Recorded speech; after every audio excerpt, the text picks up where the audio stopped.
I ran into one of our members, and when we finished talking, he said, Rabbi, I owe you a hug. This is a time that seems like hugs is something ancient. We haven't hugged each other for a while. I did see something beautiful about on Mother's Day. This mother set up in her backyard a plastic screen, and then she made two sleeves going in both directions of the screen, and the grandmother was able to come visit and stand on one side of the plastic screen, and grandmother put her hands through the sleeves. The mother on the other side of the screen put her hands through the plastic screen, and they hugged each other through the screen. And then the grandchildren were able to hug the grandmother as well. So people are coming up with creative ways to give hugs, whether virtually or physically through these plastic contraptions that they created. But Rav Shlomo Carlebach talks about the power of a hug, and we all crave a good hug, especially during these days. And when we would come to shul, we would always hug each other. And I know Rabbi Avi Weiss used to stand at the door of his shul on every yontif, and as everyone would leave, he would hug all the men and say Hag Sameach instead of Chag Sameach. But Rabbi Shlomo Carlebach explains that there's three ways to express love. One is through smile. You look at someone, your eyes twinkle a little bit, you give them a big smile. That's one way to express love. I'm happy to see you. A second way to express love is with a kiss. And a third way to express love is with a hug. But interestingly, he said, while a kiss is more powerful than just a smile and a twinkle of the eyes, the hug is the most powerful of all. When someone really wants to feel love and comfort, they embrace each other and they hold on to each other for a long time. If someone comes home after a long trip in the airport, what do you see them do? They wrap each other around, they hug each other, and they hold each other tight. And Shlomo Carlebach explained as follows. He says, when I look you in the eye and I smile at you, I'm saying I love you because of your features, because of your great qualities and your great traits and your personality.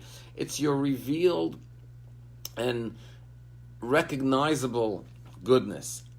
When I kiss you, when you kiss someone, you intuitively, instinctively close your eyes. Why do we close our eyes when we kiss somebody? Because we're saying, I don't love you just because of what I can see. I love you for what is not visible, what is beyond the surface, the internal goodness that you have inside of you, even that which is not physically recognizable, not just your beautiful physical appearance or charm or character, but what lies beneath your inner essence. But he said a hug is the most powerful expression of love. Why? Because when you hug someone, you're looking at their back. And what you're saying is, I love you even when you disappoint me. Even when I cannot see your goodness. All I see is your back. Even then I will love you. It's the deepest form of love because it's the unconditional love. Even when, with closing my eyes, I find it difficult to see the good because what I see is only your back. You're negative. Nonetheless, I will love you unconditionally regardless. Why? Because deep down I believe that you are good. I know you are good. I know that good and positivity will emerge. And therefore I have faith in you and in the future and in your inner core essence. There's a story in the Talmud about a man who put his hand into a beehive to take some honey. And he got stung by the bees. And he pulled his hand out. And he said, Loi mi dufshech v'loi mi uksech, which in Aramaic means, I don't want your honey and I don't want your sting. But the great Israeli artist, Naomi Shemer, who wrote the song Yerushalayim Shel Zahav, she composed another song. And the song is, Al hadvash v'al ha'oketz, al hamar v'hamatok, which means, Al dvash, for the honey and the sting, for the bitter, al hamar v'al hamatok, and for the sweet. And the song goes on to say that life is always a combination of both. You can't have the honey without the sting. You can't have the sweet without the bitter. It comes together. And the challenge of life is to have the courage to go through the sting in order to get the honey, and to go through the bitterness in order to discover the sweet. And we can't sign up in life for one without the other. The very first lesson the Talmud says that was ever taught to the very first man was after Adam and Eve sinned on Friday afternoon by eating from the tree of life, the tree of knowledge. And our rabbis say that as a result of that, the sun began to Saturday night, the sun began to set. The first 24 hours was complete light, the Talmud says, and then Saturday night the sun began to set.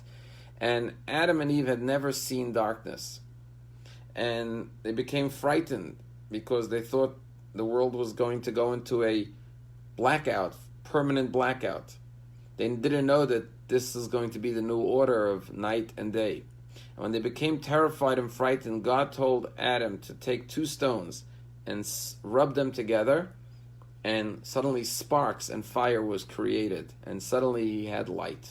And that's why every Saturday night when we make Havdalah, we make a blessing over light, because it was Saturday night, after the 24 hours of the light of Shabbat, that darkness was experienced by the first human being, and light was created. And what God was teaching Adam and Eve is a lesson for all of us throughout life, that when we experience darkness, do not become frightened, because from the darkness, we could create new light. New sparks can come.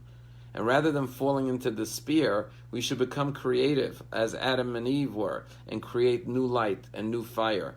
And that is the challenges that we're having today. How do we find new light in these circumstances? And we're finding ways to do virtual hugs or physical hugs through plastic screens, and we're finding ways to connect with our loved ones through technology that we've never thought of or experienced before, and we're relearning new ways to do everything. But that is part of the sweetness and the honey that will emerge from the sting and the bitterness that we experienced. And that is the blessing or the silver lining that we've all experienced during these times, and we hope that this will carry us forward, and we will take with us the new light that we've created during these times. I was talking to a friend, a colleague of mine, a rabbi in North Miami Beach, and he told me a story. He said that the first day of the pandemic, when his synagogue closed and the schools were closed, his 7-year-old son came into the kitchen in the morning, came out of his bed and walked into the kitchen. His father was sitting there, and he looked at his father and he said, "Abba, I can't wish you a good morning today." And he looked at his son. He said, "What do you mean you can't wish me a good morning? How could you say that? Why can't you wish me a good morning?" And the son looked at his father and he said, "Because today our synagogue closed and it's not a good morning." And then his 7-year-old son began to cry. And of course, he gave him a big hug and he comforted him, as every parent does when their children cry. Well, my friends, very soon, God willing, we hope on Shavuot, we will be sending out an email with very specific guidelines of how we're going to reopen our synagogue to hear the 10 Commandments on Friday morning. We're going to begin the very cautious and careful process of starting to come back to shul. And yes, it will be a good morning. It is a good morning. A new light has arisen. We are gradually able to reemerge, and with safety, precautions, and following all of the guidelines of social distancing and making sure that we do it safely in complete compliance with all the regulations and guidelines of the CDC and local physicians, we will start to experience a new dawn. And let us pray that the Or Chadash, the new light that emerges this Shavuot, will be not only the light of the giving of the Torah, once again for the 3,332nd time, but the new light that will emerge from each one of us as we re-experience coming back together and sharing our light with one another.